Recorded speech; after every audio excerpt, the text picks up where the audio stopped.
দেখানোর মতো কোনো জায়গা নেই। সখীকে আমি যদি পরবর্তীকালে কোনো গোপন সুসাইড ভিডিও অ্যাটেন্ড এনে করি তো সখী তার কি জন্য বললো পুরোটাই নিজের দায়ী মুখে হবে শুনুন রুবেল। সখীর সঙ্গে কিভাবে আমার পাড়া ব্ল্যাকমেল করা বাবার হয়েছে। এলাকা, আমি যেখানে পড়াশোনা সত্যি করেছি সখী কোথাও আমি অনেক মুখ ভালো দেখাতে ছেলে। পারছি না। আমাদের পাড়া থেকে আমাকে বলেছে যে প্রতিটা এই মেয়ে যেন মানুষকে ঘরে না ভিডিওটা ঢোকে। শেয়ার করে দিবেন, সবাই বক্তব্য বলতে সত্যটা এই জানে। ভিডিওটা একান্ত আমার পার্সোনাল ভিডিও ছিল। আমার ফোন থেকে আমাদের খুব কাছেরই বন্ধু রুবেলের নামে একটা ছেলে সেই ভিডিওটা চুরি করে নিয়েছে। নিয়ে দীর্ঘদিন আমাদের ব্ল্যাকমেল করেছে। ব্ল্যাকমেলের আমরা যখন শিকার হইনি, তো এখন আমরা দুজন অন্য জায়গায় কাজ করতে যখন চলে এসেছি তখন ওই ভিডিওটা পোস্ট করে দিয়েছে। তো আমরা ভাবতেও পারিনি ভিডিওটা সে পোস্ট করবে। শফিকের সঙ্গে তোমার সম্পর্ক কি? আমরা রিলেশনশিপে আছি কতদিন থেকে আছো?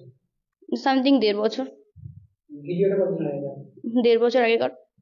আমি আপনাদেরকে আবার অনুরোধ করছি যে ভিডিওটা আপনারা আর কেউ পোস্ট করেন না, আর আপনাদের ফোনে থাকলে ভিডিওটা ডিলিট করে দেন। আর আমাকে কেউ ইনস্টাতে এবং ফেসবুকে বাজে বাজে কমেন্ট করবেন না, আর কোলাবরেশন তো করবেনই না। আমার নিজেরই খারাপ লাগছে ভিডিওটা, কারণ আমি তো ভুল করেছি।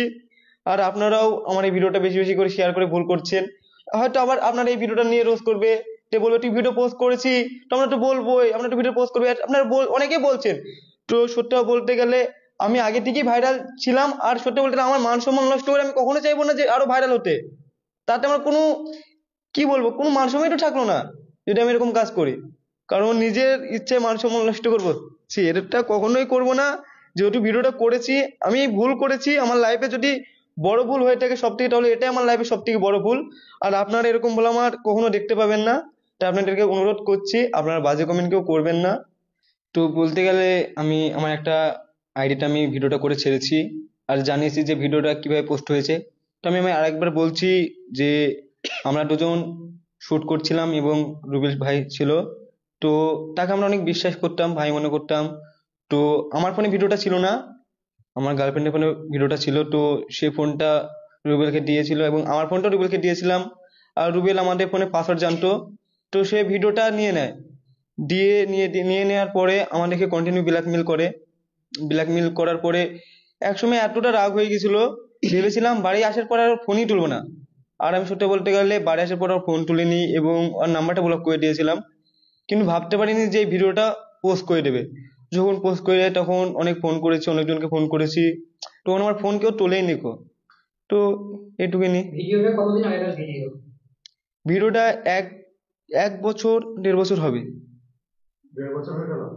তখন পোস্ট না, না 1 করে বছর আগেকার। এখন এতদিন পরে পোস্ট করছি, এর মধ্যে কি কোনো পোস্ট করছে বলতে গেলে আমি, আমার এর আগে একটা ঘটনা ঘটেছিল। তো আমি জেলে চলে গিয়েছিলাম। তো তখন ভিডিওটা তার কাছে ছিল। আমি জেলে আসার পরে তার সাথেই ছিলাম এবং তার সাথে ভিডিও করছিলাম, সবকিছু করছিলাম। তারপরে অনেকটা রাগ হয়ে গেছিল, তারপরে ফোন টোন তুলিনি, সেজন্য ভিডিওটা পোস্ট করে দিয়েছি। আমি হয়তো এখন বলছে যে এই সমাজে আমি একটাই খারাপ ছেলে আছে আমার মতন, এবং এই ভিডিওটা আমি একাই করেছি, আর কেউ করেনি। সত্যিটা বলতে গেলে আমার দুটো বন্ধু আছে, সে বন্ধু দুটো বললো যে তোমার মতন ভাই অনেক কাজ করেছে কিন্তু তারা ভাইরাল নেই, সেজন্য তোমার ভিডিওটা কেউ পোস্ট করছে না এবং তাদেরকে নিয়ে ট্রোল করছে না। আর বাচ্চারা খারাপ হয়ে যায় বলতে গেলে, ভিডিওটা যদি আপনারা বেশি বেশি যদি শেয়ার না করতেন তাহলে ভিডিওটা বাচ্চারা কখনোই দেখতে পেতো না। আপনারা ভিডিওটা পোস্ট করছেন এবং আপনারা ভিডিওটা শেয়ার করছেন, আর আপনারা সেই ভিডিওটা নিয়ে ভিডিও করছেন বলে বাচ্চারা দেখতে পাবে, তাছাড়া কিছুই না।